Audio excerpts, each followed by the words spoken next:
Okay, guys, I have a little more about strings and if statements that I'd like to share with you. Okay, so here's what we got. Here's the setup. Let's say we have two strings A and B and we want to compare them. So your first thought might be to say like, okay, if I just run a simple if statement, if A is equal to B, then I'll go ahead and say that they are the same string.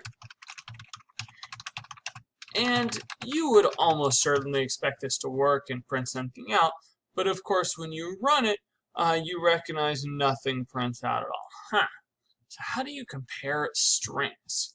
Okay, so this is one thing worth noting, is that comparing strings is if you have this equals equals, equals equals does not work for strings and other type of what are called objects, which is a term we'll use later.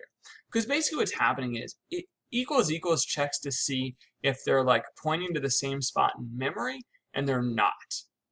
Objects are just differently, are handled differently like that.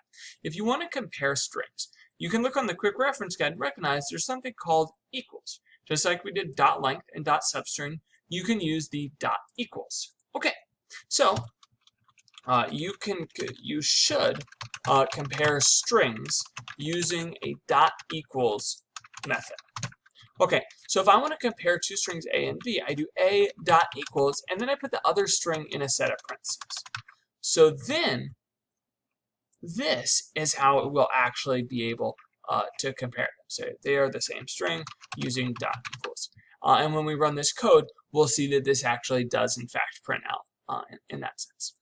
You can also do something like this. So if you want to compare a string not just to another variable, but say to a specific word, like Halloween, which probably won't really happen this year, you could do so. So if A dot equals boo, like this also works. Like you don't need to have necessarily another variable. You could just have a string that you wrote in quotes like that, and that will show up. Okay, so that's how you can compare strings. I wanted to talk overall about some of the different comparisons that we have and kind of go over those. So some of these you've seen and some of these you have not seen.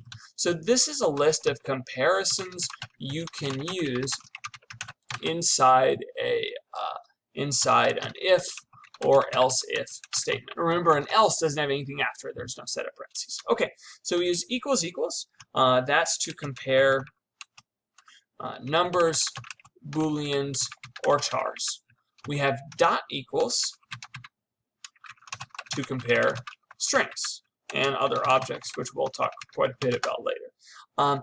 If you want to see if something is not equal, it's not like a slash equal. It's kind of weird. It's an exclamation mark equal is how you do that. It means not equal. So for example, let's say you have like, I don't know, some numbo equals 45. If you want to say if numbo does not equal 7, then that's a standard for your number is not 7. Your number is not 7. Okay, and we'll take a look and recognize this prints out. So this just means if that number is not 7. Numbo is not equal to 7. Okay, so that's how that works.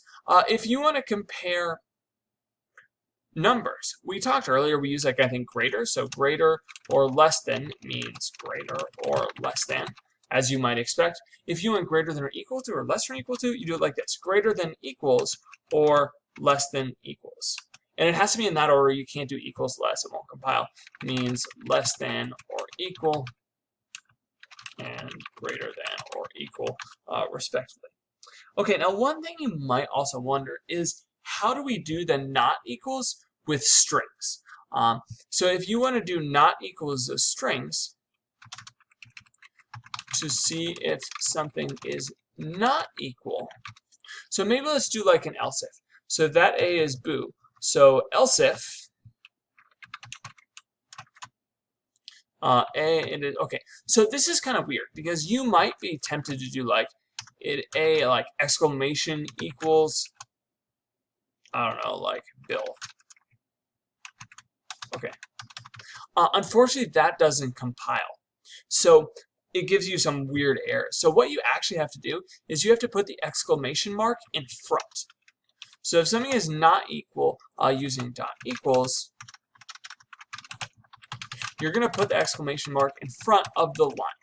Okay, and you can actually put parentheses around it too. Like if you wanted to do something like that, you don't have to, but you can. So basically think about this as saying like, if it is not the case that A equals Bill. So if it is not the case that A equals Bill. That's how you want to read that statement. Like the not goes in front. Anytime you see the exclamation, you read it as a not, right? Like not equals. It is not the case that A dot equals. So I'll put that on here. So use exclamation A dot equals B for not equals strings. Okay, so that might be useful for you. That's how you compare strings, and just talk about some of the other comparisons. Good luck with your homework and everything in the labs, and I'll see you guys soon.